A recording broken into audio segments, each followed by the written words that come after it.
Hello students, welcome back to my second lecture on the very first chapter of class 11 Biology, the Living World. In our last lecture, we learned about the various characteristics of living organisms. We have tried to understand how living organisms differentiate from the non-living objects, and we have also talked about the biodiversity which is present in the living world. We have also given some enumeration of the various species of animals and plants which we have already identified scientifically. Now, we will move to the next part of this particular chapter, which is mainly dealing with the taxonomy or classification of this living world. Now, before talking about the various taxonomic studies or taxonomical studies on these particular living organisms, we will have to know some terminologies which are associated with it. To start with, we have a term called nomenclature. Now, it is the process of providing distinct and proper scientific names to organisms. বাংলায় যেটাকে আমরা বলি নামকরণ করার প্রণালী. So nomenclature means নামকরণ. It is a Latin word. It is derived from a Latin word nomen, which means name, and calari, that means to call. That means a name by which we call an organism. So nomenclature is the process of providing distinct and proper scientific names to the organism. We will come across another word which is called identification. চিহ্নিতকরণ. It is the process of determining the taxonomic position of an organism by comparing it with similar already known organisms. তো একটা অর্গানিজমকে চিহ্নিত করা তার মধ্যে থাকা বৈশিষ্ট্যের উপর নির্ভর করে এবং তার মতো অন্যান্য জীবগুলোর সহিত তাকে কম্পেয়ার করে আমরা তাকে আইডেন্টিফাই করা বা চিহ্নিত করা. The third term which comes is classification. Bangla যেটাকে আমরা বলি শ্রেণী বিভাজন. It is defined as the method of grouping or arranging organisms into various smaller and larger divisions.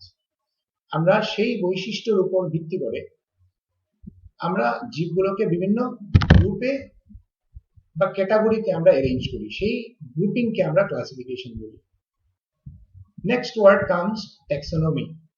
Now, taxonomy is derived from a Greek word taxis, which means arrangement, and nomos means law. That means it is a branch of biological science which deals with the principles and procedures of nomenclature, identification, and classification. That means it is the science of classifying organisms. Now, another term is systematics.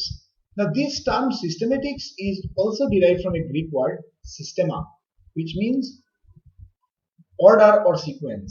That means it is also synonymously used with the word taxonomy, but here it is a little bit different from taxonomy, because in taxonomy we go with classical concept. It is a classical process where we follow nomenclature, identification, and classification based on some set of taxonomic systems.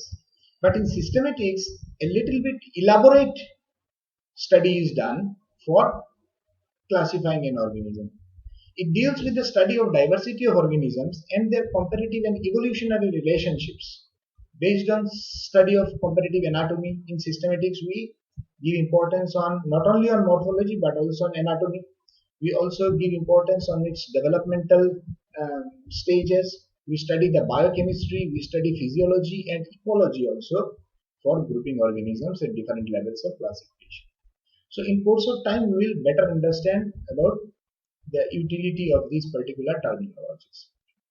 Now you see, why classifying organism is very essential. Now we have seen that there are a huge diversity of living organisms on Earth. Now we have already explained in our last class that around 2 million species have been identified. But out of these 2 million species, each and every species is also having a huge number of individuals present. Suppose if you consider human beings, there are around 700 crore human beings present on Earth. Now it is not possible to study each and every individual belonging to each and every species on Earth. So what we need to do for making the taxonomic study or scientific study easy and convenient, we need to organize these organisms into several groups based on some characteristics. Now, similar characteristics will be kept in one group. Organisms having different characteristics will be kept in different groups. So, by studying the representative samples from these particular groups, we can do our biological studies or scientific studies in a proper way and in a very easy manner. So classification of living organisms become very essential.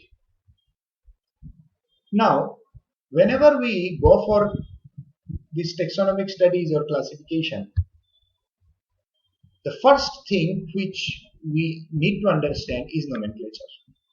Now, I have already explained the definition of nomenclature, that it is the process of naming, providing name to an organism. Now, every organism is having some local name. Not every, but most of the organisms are having a local name or a vernacular name, which is used by local communities based, and these names are given based on some minor or major characteristics. Suppose mango is known as aam locally. Jackfruit is known as kathal in our locality. But whether this jackfruit is known as kathal throughout India, throughout Asia, and throughout world, we will see that no, these species are not known by the same local name or common name throughout the world. Now here comes the difficulty. Local names are essential, no doubt. They are very easy to use and they are locally pronounceable, easily pronounceable. In a locality, by providing a local name, any individual can identify a particular plant or an animal. But such local names create problems to biologists because all organisms do not occur in one area and the local names are not known globally. Now, for identifying a particular organism in a broader scale, that means globally or universally, a proper scientific name should be provided so that this particular organism is known by that scientific name throughout the world.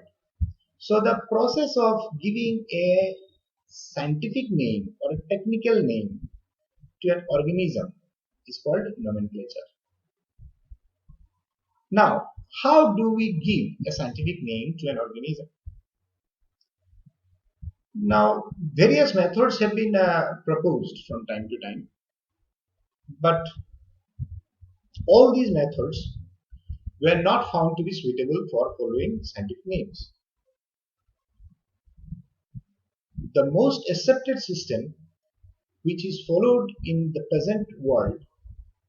present scientific world for naming all organisms is the binomial system of nomenclature, যেটাকে আমরা বাংলায় পড়ে এসেছি দ্বিপদ নামকরণ প্রণালী. Now this binomial system of nomenclature is the most accepted system of nomenclature which is followed by the scientific world for providing a scientific name to a living organism. Now for providing a scientific name or for giving a scientific name to an organism, we should follow some set of rules for providing those names. Now those set of rules are called codes of nomenclature. Now if you see there are 5 codes of nomenclature. 2 are the most common: International Code of Botanical Nomenclature, which is known as ICBN in short. Then we have ICZN, that is International Code for Zoological Nomenclature. এই terms গুলো আমি মনে করি যে তোমরা আগেও পেয়ে এসেছো। Now there are 3 others: International Code for Bacteriological Nomenclature, where naming of bacteria, rules for naming of bacteria is provided. International Code for Viral Nomenclature, ICVN, where the rules for viral nomenclature is provided. And we have also International Code for Nomenclature for Cultivated Plant Species, ICNCP. So these are the 5 codes of nomenclature which are followed for naming a particular organism. Now, international conferences are organized time to time around the world to update these codes and resolve the controversies. Many a times controversies may arise regarding providing scientific names. So international conferences are organized, and in those conferences experts and scientists are there who propose their suggestions, and based on those proposals and suggestions, these codes may be modified from time to time. Now, let us talk about binomial nomenclature, which is the most accepted one and is followed in the present scientific world. Now, binomial nomenclature was proposed by the famous Carolus Linnaeus. He is also known as the father of taxonomy. He first time proposed it in a book, Philosophia Botanica, in the year 1751. But this system got international recognition when it was published in his book Species Plantarum in the year 1753, and the 10th edition of his book Systema Naturae in 1758. Now, in his system, he proposed that for providing scientific name, there should be 2 words. The first name is the generic name, and the second part is the specific epithet. Now, the first word is also called genus. It is like a noun and starts with a capital letter. And the second one, or the specific epithet, represents the species. It is like an adjective, and its first letter is written in small letter or small alphabet. Now, suppose we have taken here 2 examples: Ficus bengalensis, banyan tree বা বটগাছ যেটাকে আমরা বলি, Mangifera indica যেটাকে আম বা mango আমরা বলে থাকি। এই দুইটা সায়েন্টিফিক নেম আমরা দেখছি এখানে। এখানটায় প্রথম শব্দ যেটা আছে ফাইকাস, এই ফাইকাস শব্দটা হচ্ছে জেনাস বা জেনেরিক নাম। সেটা রিপ্রেজেন্ট করছে এই পার্টিকুলার জীবটা কোন জেনাসের অন্তর্গত বা কোন গণের অন্তর্গত। এবং বেঙ্গালেন্সিস শব্দটা হচ্ছে স্পেসিফিক এপিথেট বা স্পেসিফিক নাম, যেটা সেই পার্টিকুলার স্পেসিসটার একটা বৈশিষ্ট্যকে রিপ্রেজেন্ট করছে। তো সায়েন্টিফিক নামের মধ্যে যে আমরা 2টা শব্দ ব্যবহার করি, জেনেরিক নাম এবং স্পেসিফিক এপিথেট। জেনেরিক নামটা হচ্ছে নাউনের মতো, আমাদের যেরকম নাম দেওয়া থাকে সেই নাউনের মতো বিহেভ করে এই ফাইকাস শব্দটা বা জেনেরিক নামটা, এবং বেঙ্গালেন্সিস শব্দটা তারই একটা বৈশিষ্ট্যকে বহন করে। তো সেই স্পেসিফিক এপিথেট শব্দটা যেটা আমরা ব্যবহার করি সায়েন্টিফিক নামে, সেই শব্দটা এই পার্টিকুলার অর্গানিজমটার একটা বৈশিষ্ট্যকে রিপ্রেজেন্ট করে, যার জন্য এটাকে অ্যাডজেক্টিভ বলা হচ্ছে।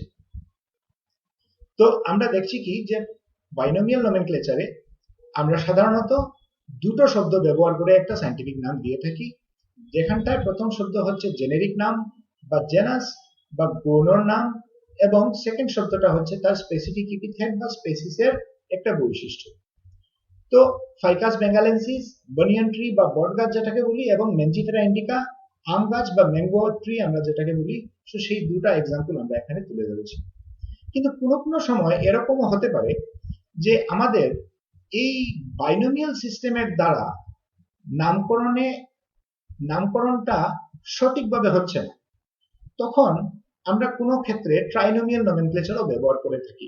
যেমন আমরা যদি মানুষের সায়েন্টিফিক নামটা দেখি, এখানে আমরা দেখব কি হোমো সেপিয়ান্স সেপিয়ান্স। হোমো শব্দটা হচ্ছে জেনেরিক নাম, সেপিয়ান্স শব্দটা হচ্ছে স্পেসিফিক এপিথেট, এবং আবার সেপিয়ান্স শব্দটা রিপ্রেজেন্ট করছে যে আমরা কোন সাবস্পেসিসের অন্তর্গত।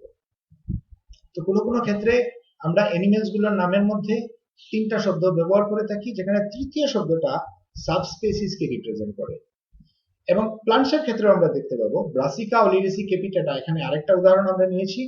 তো ব্রাসিকা ওলিরেসি ক্যাপিটাটা যেটা, সেটা হচ্ছে বাঁধাকপি বা কেবেজের সায়েন্টিফিক নাম। এই কেবেজটার জেনাস হচ্ছে ব্রাসিকা, ওলিরেসি হচ্ছে তার স্পেসিফিক এপিথেট, এবং ক্যাপিটাটা হচ্ছে তার ভ্যারাইটি।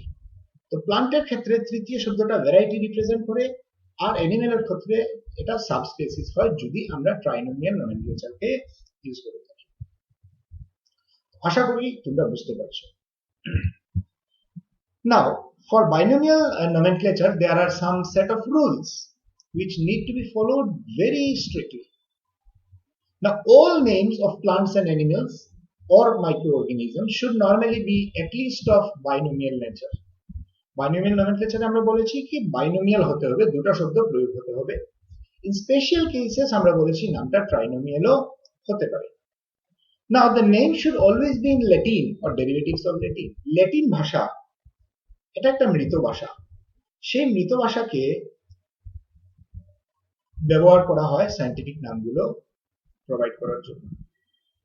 কেন করা হয়? সেই মৃত ভাষা একদিকে কনজার্ভ হচ্ছে, দ্বিতীয় হচ্ছে মৃত ভাষা যেহেতু এটা ব্যবহার হচ্ছে না, সেই নামগুলো যেগুলো আমরা প্রোভাইড করব, সেই নামগুলোকে চেঞ্জ হওয়ার বা সেই শব্দগুলোর অর্থ বদলে যাওয়ার আর সম্ভাবনা থাকে না। তো সেই জন্য ল্যাটিন ভাষাকে ব্যবহার করা হয়। ল্যাটিন ভাষাকে আমরা ব্যবহার করি because the Latin language is a dead language and it is not in use. So the words or the terms which we use in providing scientific names do not change because the language is not in use. And as it is not in use, there is very less chance of changing the meaning of the words which we use. So it is better to give the name in Latin. The third rule is that the name should be written in italics. Now, whenever we write the scientific names, as you have seen in my last slide, I have written the names in italics font. You can go back to the slide. You can see here the Ficus bengalensis and Mangifera indica, or the word or the names Homo sapiens, sapiens, Brassica oleracea capitata. All the scientific names have been written in italics font. বাঁকা করে লিখতে হয়। আমরা যে কম্পিউটারে যখন ছাপা করি, তো ছাপা অক্ষরে যখন আমরা লিখবো তো এটাকে ইটালিক্স করতে হবে। The first letter of the generic name should be in capital and the specific name should be written in small letters. এটা তো আমরা আগেই বলে রেখেছি। এখন যখন আমরা সায়েন্টিফিক নামগুলোকে খাতায় লিখবো, হাতে লিখবো, when it will be handwritten, both the words, the generic name and the specific name, they should be underlined separately. আমরা হাতে লেখার সময় সেই নামগুলোকে আন্ডারলাইন করতে হবে। যেমন ব্রাসিকা, যেমন মেঞ্জিফেরা ইন্ডিকা, মেঞ্জিফেরার নিচে একটা আন্ডারলাইনিং দিতে হবে এবং ইন্ডিকার নিচে সেপারেটলি আন্ডারলাইনিং দিতে হবে। তো এটা আমরা খুব ইম্পর্টেন্ট রুল, এটাকে আমরা সবসময় সায়েন্টিফিক নামগুলো লেখার সময় আমরা খেয়াল রাখতে হবে। Now next is the author name should be suffixed in Roman letters. আবার আমরা আগের স্লাইডে যাই, সেখানে দেখতে পাচ্ছি আমরা ফাইকাস বেঙ্গালেন্সিস এর পিছনে পরে এখানে এল ডট দেওয়া আছে, বা মেঞ্জিফেরা ইন্ডিকার পরে আমরা LINN ডট দেওয়া আছে। দ্যাট মিনস এই পার্টিকুলার নামগুলোকে এই যে সায়েন্টিস্ট বা যে অথর প্রোভাইড করেছেন, সেই সায়েন্টিস্ট বা অথরের নামটা এখানে আমরা সংক্ষেপে সাফিক্সে লিখতে হয়। তো এল ডট বা LINN ডট একই অর্থ, লিনিয়াস, ক্যারোলাস লিনিয়াসের দেওয়া নাম, তো এটাকে এল ডট বা LINN ডট হিসাবে আমরা লিখতে পারি। The name should generally be limited to 12 letters. এখন বলা হচ্ছে কি সায়েন্টিফিক নামগুলো যখন আমরা দেব, সেই নামগুলোকে আমরা 12টা অক্ষরের ভেতর রাখার চেষ্টা করব, কিন্তু তা বাস্তবে হয় না সব সময়। এখন কাঁঠালের যদি আমরা সায়েন্টিফিক নাম দেখি, তো আর্টোকার্পাস ইন্টিগ্রিফোলিয়া, বেশ লম্বা হয়ে যাচ্ছে নামটা। তো এগুলো সবসময় ফলো হয় না, বাট আমরা চেষ্টা করব যাতে এটা ছোট হয়, এবং ছোট হলে কি হবে, এটা ইজিলি বলা যাবে, প্রনাউন্সিয়েবল হবে, তো মনে রাখা যাবে। তো ইজিলি আন্ডারস্ট্যান্ডেবল হওয়ার কারণে, ইজিলি প্রনাউন্সিয়েবল হওয়ার কারণে আমরা এটাকে ছোট রাখার চেষ্টা করি। Now, the nomenclature of taxonomic group is determined by priority of publication. এখানটায় আমরা দেখব কি, যে সাপোজ আমি একটা পার্টিকুলার অর্গানিজমকে আমি আইডেন্টিফাই করেছি এবং একই সঙ্গে সেই অর্গানিজমকে পৃথিবীর অন্যত্র কোনো এক জায়গায় আরো একজন সায়েন্টিস্ট বা অথর আইডেন্টিফাই করেছেন। কিন্তু আইডেন্টিফাই করে আমরা সেই পার্টিকুলার আমাদের কাজগুলোকে, আমাদের স্টাডিজ গুলোকে আমরা সায়েন্টিফিক জার্নালে কি করতে হবে, পাবলিশ করতে হবে এবং ইন্টারন্যাশনাল বটানিক্যাল বা জুলজিক্যাল কংগ্রেসের মধ্যে বা কনফারেন্সের মধ্যে আমরা কি করব, এগুলোকে প্লেস করব। সেখানটা এক্সপার্ট যারা আছেন ওরা যদি দেখেন যে আমাদের কাজটা সঠিক হয়েছে, তো আমাদের কাজগুলো অ্যাকসেপ্ট হবে। কিন্তু আমাদের দুজনের মধ্যে কার কাজটা অ্যাকসেপ্ট হবে? এখানটায় বলা হচ্ছে যে প্রায়োরিটি অফ পাবলিকেশন, যে আগে কাজটাকে প্রস্তাব করবে, যে আগে পাবলিশ করবে, সেই ফার্স্ট কাম ফার্স্ট সার্ভ আর কি। তো যার পাবলিকেশনটা আগে হবে তাকে আগে অগ্রাধিকার দেওয়া হবে। he will get the chance of providing the or he will get the credit of identifying that particular. Now further we can see some more rules. A name cannot be given twice. একই scientific নাম আমরা দুবার ব্যবহার করতে পারবো না। A name should indicate the feature of an organism and name should be easily pronounceable, যেটা আমরা আগেও বলে এসেছি। স্পেসিফিক এপিথেটটার মধ্যে সাধারণত অর্গানিজমটার একটা বৈশিষ্ট্য তুলে দেওয়া হয়, যেমন ফাইকাস বেঙ্গালেন্সিস। বেঙ্গালেন্সিস শব্দটা কি বোঝাচ্ছে, কি এটা বেঙ্গলের origin, it has originated in Bengal. Mangifera indica বোঝাচ্ছে এটা Indian origin, this particular species has originated in India. So এরকম ভাবে একটা বৈশিষ্ট্য তুলে ধরতে হবে এবং নামগুলো ইজিলি প্রনাউন্সিয়েবল হবে। কিন্তু কি হচ্ছে, আমাদের সায়েন্টিফিক নামগুলো আমরা সাধারণত কি দেখি, এগুলো বেশ টাফ হয়ে যায়, এগুলোকে আমরা সহজভাবে প্রনাউন্স করতে পারি না, কারণ এগুলো ল্যাটিন ভাষায় লেখা থাকে এবং আমরা তো ল্যাটিনে অভ্যস্ত নই। তো আমাদের কি হচ্ছে, সেই টার্মস গুলো ইউজ করতে বেশ কষ্ট হয়ে যায়। নাও next point is that taxonomists who want to name a plant or animal should submit the diagnosis of the organism in Latin to the International Botanical or Zoological Congress as the case may be. আমি এইমাত্র বলেছি যে আমাদের কাজগুলোকে আমরা publish করতে হবে, international zoological Congress বা বোটানিক্যাল কংগ্রেসে প্লেস করতে হবে। Author should also follow the rules of nomenclature, আমাদের রুলস অফ নোমেনক্লেচার গুলো ফলো করে একটা স্ট্যান্ডার্ড জার্নালে এটাকে পাবলিশ করতে হবে। আর যদি ইন্টারন্যাশনাল কংগ্রেস এটাকে রিকগনাইজ করে, তখন সেই ক্রেডিট বা সেই পার্টিকুলার অর্গানিজমটার ভ্যালিড নামটা, প্রপোজাল যেটা আমি প্লেস করেছিলাম বা যে কেউ একজন প্লেস করেছিল, সেটা অ্যাকসেপ্টেবল হবে। The author should send the specimen as a type specimen to for preservation in some famous museum. যে প্রজাতিটাকে আমি আবিষ্কার করেছি সেই প্রজাতির কোন একটা স্পেসিমেন ইন এনি ফর্ম, এটা হার্বেরিয়াম শীট হতে পারে, এটা ফটোগ্রাফ হতে পারে, এটা প্রিজার্ভড বা কনজার্ভড স্পেসিমেন হতে পারে, যেটাকে আমরা কোনো একটা সায়েন্টিফিক মিউজিয়াম বা হার্বেরিয়ামে এটাকে জমা রাখতে পারি for future reference. So these were some of the rules which we generally follow for binomial nomenclature. Now, what are the advantages of scientific names? Now, every species has a single and specific name consisting of two words. এখন আমরা দেখছি কি যে scientific নাম আমরা প্রত্যেক জীবের একটা আছে, তো আমরা সেই পার্টিকুলার সায়েন্টিফিক নাম দিয়ে সেই জীবটাকে সমস্ত পৃথিবীতে আমরা সায়েন্টিফিক ওয়ার্ল্ডের সহিত জড়িত থাকা মানুষ সেই সায়েন্টিফিক নাম দিয়েই চিনতে পারি সেই জীবটাকে। No possibility of any change in the spelling of a scientific name, আমরা আগেও বলেছি যে ল্যাটিন ভাষায় লেখার কারণে এটা স্পেলিং চেঞ্জ হওয়ার বা অর্থ চেঞ্জ হওয়ার কোনো সম্ভাবনা নেই, কারণ কি এটা বর্তমানে একটা ডেড ল্যাঙ্গুয়েজ, এটাকে আমরা ব্যবহার করি না। The names are universal for all countries. এই সায়েন্টিফিক নামগুলো সমস্ত পৃথিবীর জন্য একই, সবাই এই একই রুল ফলো করতে হবে, একই নাম ফলো করতে হবে, যে কোনো ভাষারই আমরা হই না কেন। The names indicate relationship of a species with other species present in the same place. আমরা যদি ভালোভাবে আমরা ফার্দার যখন হায়ার স্টাডিজ গুলো করবো, তখন আমরা দেখতে পারবো যে সায়েন্টিফিক নামগুলোর মধ্যেও একটা রিলেশনশিপ আছে। যেমন একই জেনাসের অন্তর্গত বিভিন্ন প্রজাতির জেনেরিক নাম সেমই থাকে। A wrong name can easily be corrected. এরকম এরকম হয়ে যেতে পারে যে কোনো এক সময় কোনো একটা পার্টিকুলার অর্গানিজমের নামগুলোর ক্ষেত্রে হয়তো বা আমরা কোনো ভুল ত্রুটি ধরা পড়েছে, যখনই ধরা পড়বে এটাকে রেকটিফাই করা যাবে, এটাকে কারেকশন করা যাবে, সেই একইভাবে পাবলিকেশন দিয়ে ভ্যালিড রিজন দেখিয়ে আমরা এটাকে কারেক্ট করতে পারি।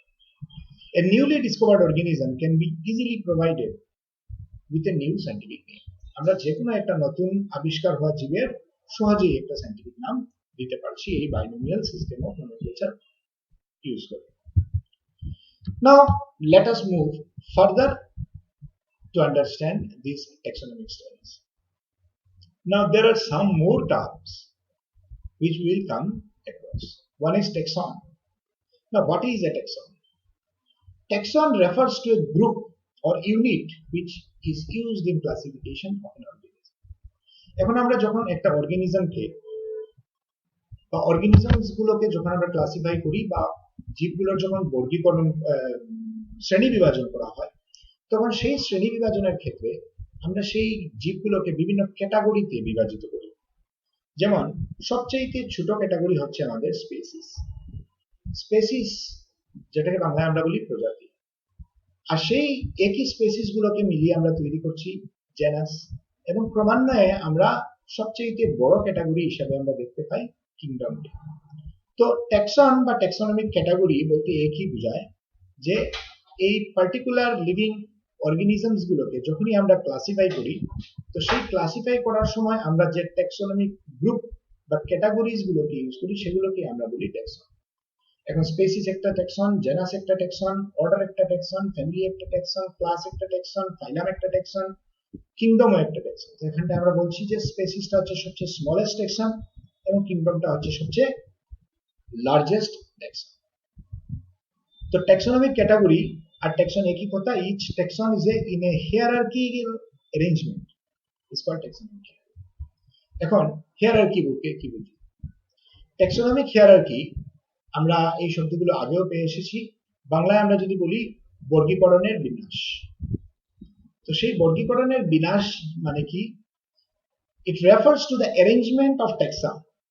এই যে ট্যাক্সন যেগুলোকে বলেছি, যেমন species, genus, family, class, order, এগুলোকে আমরা একটা সিস্টেমেটিক অ্যারেঞ্জমেন্ট, যেমন আইদার অ্যাসেন্ডিং অর্ডার কিংডম থেকে স্পেসিস পর্যন্ত, সরি ডিসেন্ডিং অর্ডার কিংডম থেকে স্পেসিস পর্যন্ত, অথবা অ্যাসেন্ডিং অর্ডার স্পেসিস থেকে কিংডম পর্যন্ত। বড় থেকে ছোট ডিসেন্ডিং অর্ডার, ছোট থেকে বড় ক্যাটাগরি অ্যাসেন্ডিং অর্ডার।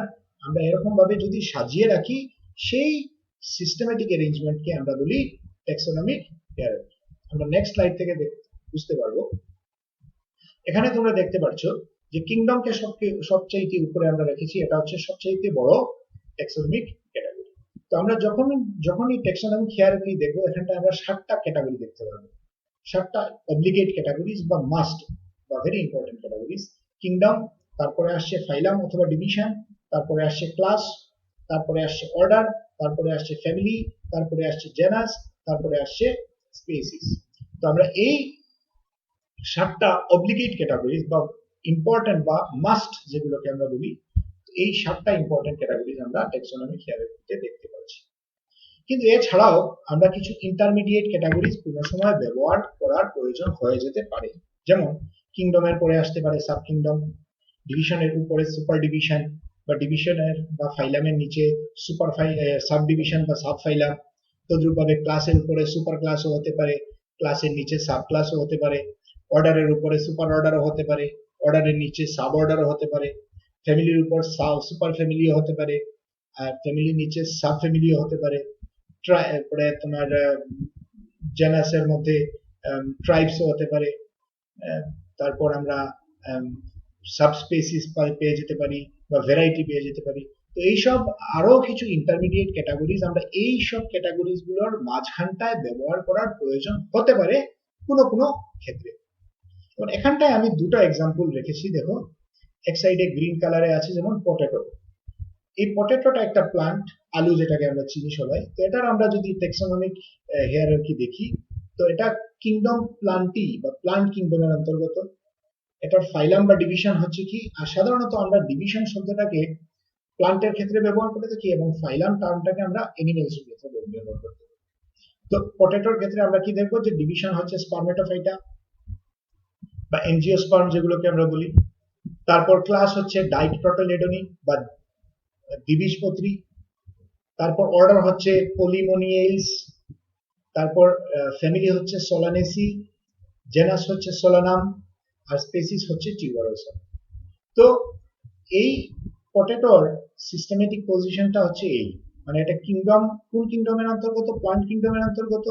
প্লান্ট কিংডমের কোন ডিভিশনে আছে? এটা স্পার্মেটোফাইটে আছে। সেই স্পার্মেটোফাইটার অন্তর্গত কোন ক্লাসে আছে? এটা ডাইকটিলিডনি ক্লাসে আছে। সেই ডাইকটিলিডনি ক্লাসের কোন অর্ডারে আছে? এটা পলিমোনিয়েলসে আছে। সেই পলিনোমিয়ালসের অন্তর্গত কোন ফ্যামিলিতে আছে? এটা সোলানেসি ফ্যামিলিতে আছে। তদ্রূপভাবে সোলানেসি ফ্যামিলির কোন জেনাসে আছে? এটা সোলানাম জেনাসে আছে। এবং সোলানাম জেনাসের কোন স্পেসিস?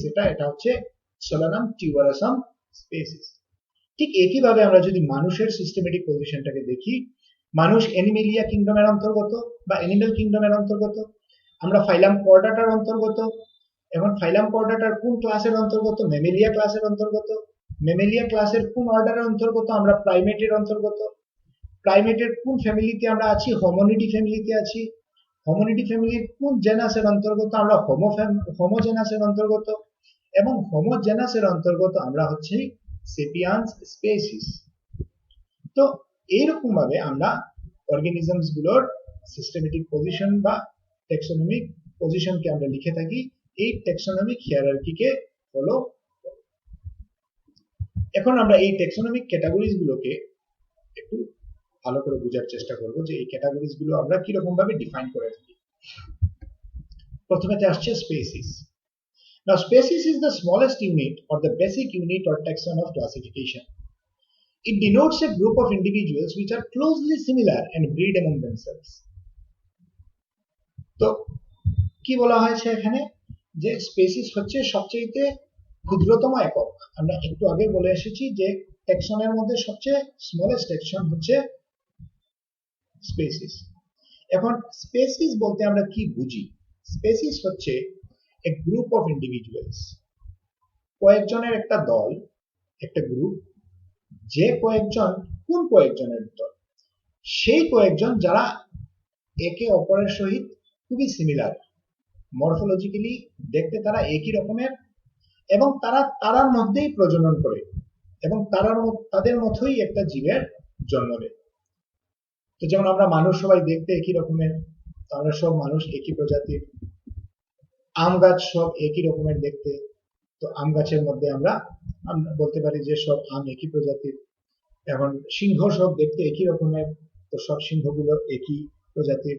গরু সবগুলো দেখতে একই রকমের, তো সব গরু একই প্রজাতির। একইভাবে আমরা এই প্রজাতিগুলোর মধ্যে সেই সব জীবগুলোকে রাখছি, সেই সব ইন্ডিভিজুয়ালস গুলোকে রাখছি যারা দেখতে একই রকমের এবং যারা তারার মতোই, তাদের মধ্যেই প্রজনন করে এবং তারার মতোই একটা জীবের জন্ম দিয়ে থাকে।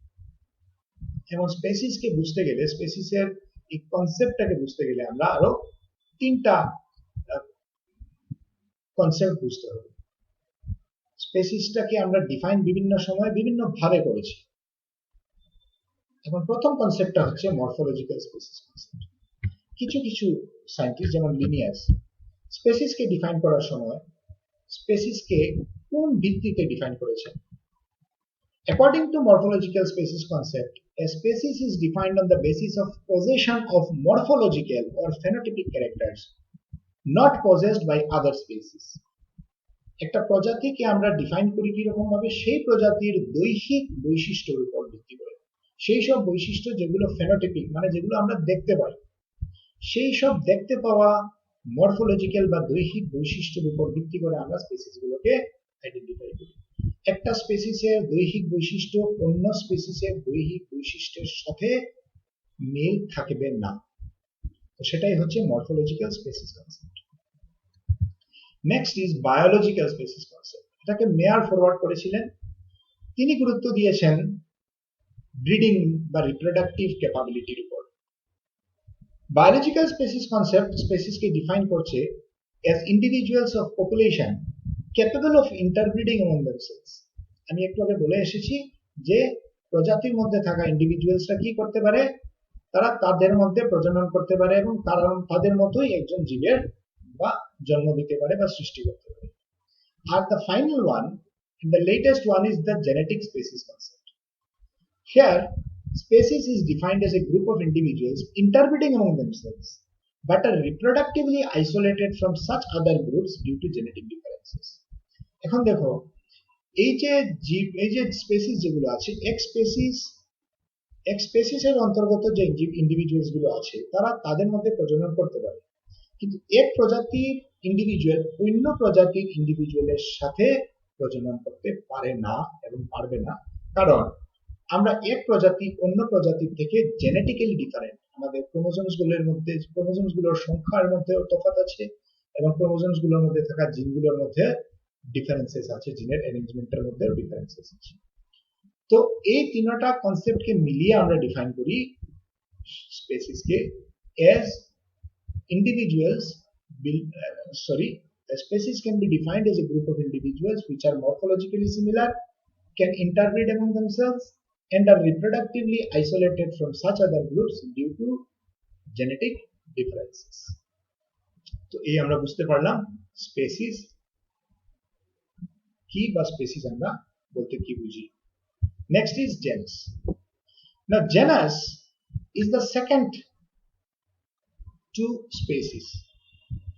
কারণ হচ্ছে এই স্পেসিস গুলোর মধ্যে থাকা সিমিলার ক্যারেক্টারিস্টিক্স গুলো দেখে আমরা সেই স্পেসিস গুলোকে সিমিলার স্পেসিস গুলোকে একত্রিত করে তৈরি করেছি জেনাস।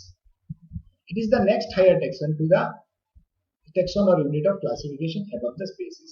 Species আমরা taxonomic hierarchy-তে দেখেছি যে স্পেসিস এর উপরেই আছে জেনাস। তো সিমিলার স্পেসিস গুলোকে আমরা গ্রুপ করেছি কি জেনাস। এখানে আমরা উদাহরণ যদি দেই, দেখো potato Solanum tuberosum, tomato Solanum lycopersicum, brinjal Solanum melongena. এই তিনটা হচ্ছে তিনটা ডিফারেন্ট প্রজাতি, কিন্তু তাদের জেনাসটা হচ্ছে সেম। তো এখানটায় আমরা কি দেখতে পাচ্ছি যে এই সোলানাম জেনাসের অন্তর্গত আমরা এই তিনটা প্রজাতিকে একই জেনাস, তাদের মধ্যে কি কমন আছে, তারা বিভিন্ন ক্যারেক্টারিস্টিক্স গুলো কমন থাকার কারণে আমরা তাদেরকে একই জেনাস সোলানামের অন্তর্গত রেখেছি। আরো একটা উদাহরণ আমরা দেখে নিই।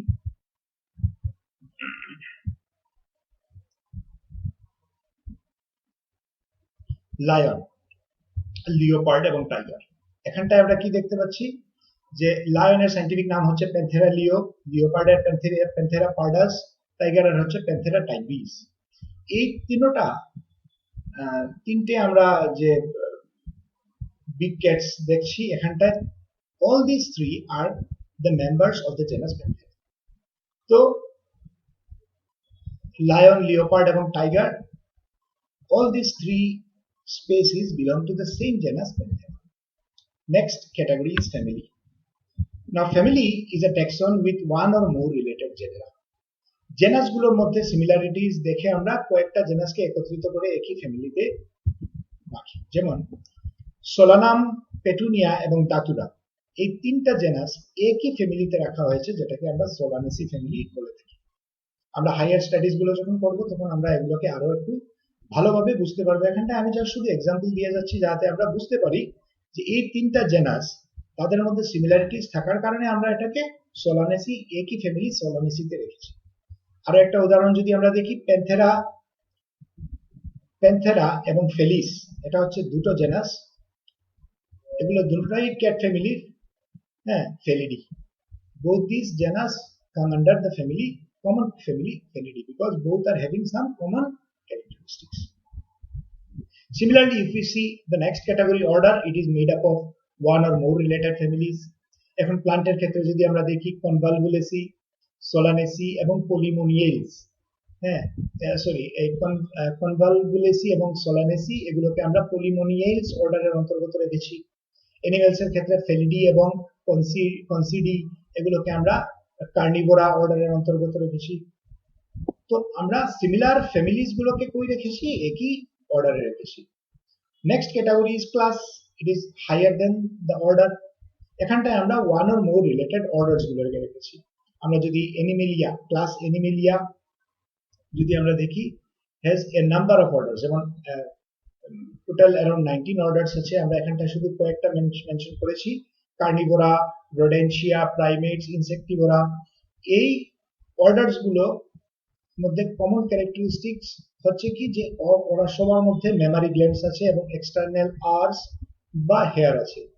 বডির মধ্যে আমরা হেয়ারস গুলো দেখতে পাই, এক্সটার্নাল আর বা পিন্না যেটাকে বলি এটাও আছে, এবং মেমারি গ্ল্যান্ডস গুলো আমরা প্রেজেন্ট থাকে। তো এই ক্যারেক্টারিস্টিক্স গুলো থাকার কারণে এই সব অর্ডারস গুলোকে আমরা একই ক্লাস ম্যামেলিয়াতে রেখেছি। Next category is phylum or division. যেমন মোর কয়েকটা class, one or more class which are having similar characters are placed in phylum or division. যেমন পিসেস, অ্যামফিবিয়া, রেপটিলিয়া, এগস এবং ম্যামেলিয়া, এই সবগুলো ক্লাসগুলোকে আমরা একই ফাইলাম পর্ডাটাতে রেখেছি। they all belong to the phylum Chordata. এই ক্যাটাগরিজ গুলোকে আরো বিস্তারিতভাবে আমরা আগামী আমাদের কামিং চ্যাপ্টার যেগুলো আছে, চ্যাপ্টার 3, চ্যাপ্টার 4, চ্যাপ্টার 3 তে আছে প্লান্ট কিংডম, চ্যাপ্টার 4 এ আছে অ্যানিমাল কিংডম, যেখানে আমরা এইসব বিভিন্ন ক্লাসেস, বিভিন্ন অর্ডারস গুলোর ক্যারেক্টারিস্টিক্স গুলো আরো বিস্তারিতভাবে বোঝার চেষ্টা করব। এবং কিংডম হচ্ছে সবচেয়ে লার্জেস্ট। দুটোই কিংডম প্রচলিত ছিল আগে, একটা ছিল প্লান্ট কিংডম, একটা অ্যানিমাল কিংডম, কিন্তু বর্তমানে আমাদের 5টা কিংডম আছে, তোমাদের বইগুলোতে তোমরা দেখতে পাবে। there are 5 kingdoms: kingdom monera, kingdom protista, kingdom fungi, kingdom plantae এবং kingdom animalia। তো এই 5টা কিংডম গুলোকে আমরা বিস্তারিতভাবে সেকেন্ড চ্যাপ্টারে পড়ব। সো আজকের ক্লাসের জন্য আমরা এতটুকুই থাকলো। আশা করি তোমরা এই ভিডিওস গুলো থেকে উপকৃত হচ্ছ এবং আমাদের ভিডিওগুলো সম্পর্কে তোমাদের মতামত জানাবে, আমাদেরকে মেসেজ করে বা আমাদের ইউটিউব চ্যানেলে কমেন্ট করেও জানাতে পারবে। এবং প্রথম ভিডিও বায়োলজি যেটা ছিল, এটা আমাদের টেকনিক্যাল কিছু ডিফিকাল্টিজ এর কারণে একটু সাউন্ডের প্রবলেম ছিল। আশা করি এটা ভালো হবে, বা আমাদেরকে সাজেশনস প্রোভাইড করতে পারো। এবং নিশ্চয়ই তোমরাও বুঝবে যে এগুলো আমরা প্রথমবারের জন্য করছি, আমরা এগুলোতে এক্সপিরিয়েন্সড না। আমরা তো ক্লাসরুম অ্যাক্টিভিটিজে এক্সপিরিয়েন্সড, বাট আমরা আমাদের আপ্রাণ চেষ্টা করে যাচ্ছি যাতে তোমাদেরকে যেন ভালো ভিডিওস গুলো প্রোভাইড করতে পারি এবং স্টাডি ম্যাটেরিয়ালস গুলো প্রোভাইড করতে পারি। তো আমি আগেও বলেছিলাম যে আমাদের ওয়েবসাইটে স্টাডি ম্যাটেরিয়ালস গুলো পাওয়া যাবে, আমাদের ফেসবুক পেজে এগুলোর লিংক পাওয়া যাবে, এবং আমাদের ইউটিউব চ্যানেল, সেটা এরিড সিনিয়র সেকেন্ডারি স্কুল হিসাবে আমরা সার্চ করলে ইউটিউব চ্যানেলেও পেয়ে যাবো। সেখানটায় আমরা লেকচারস গুলো আপলোডেড থাকবে, আমরা যে কোনো সময় এগুলোকে ডাউনলোড করে আমরা পরবর্তী সময় দেখতে পাবো। তো আশা করি তোমরা ভালো আছো, ঘরে থেকো, সুস্থ থেকো, এবং আগামী 2-1 দিনের মধ্যে আমাদের ঈদ এসে যাচ্ছে। আমি সবার কাছে অ্যাপিল রাখবো যে আমরা যেন ঈদের সময় বেশি বাজার হাট না করি, বেশি কেনাকাটা না করি, এবং ঘরেই থাকি।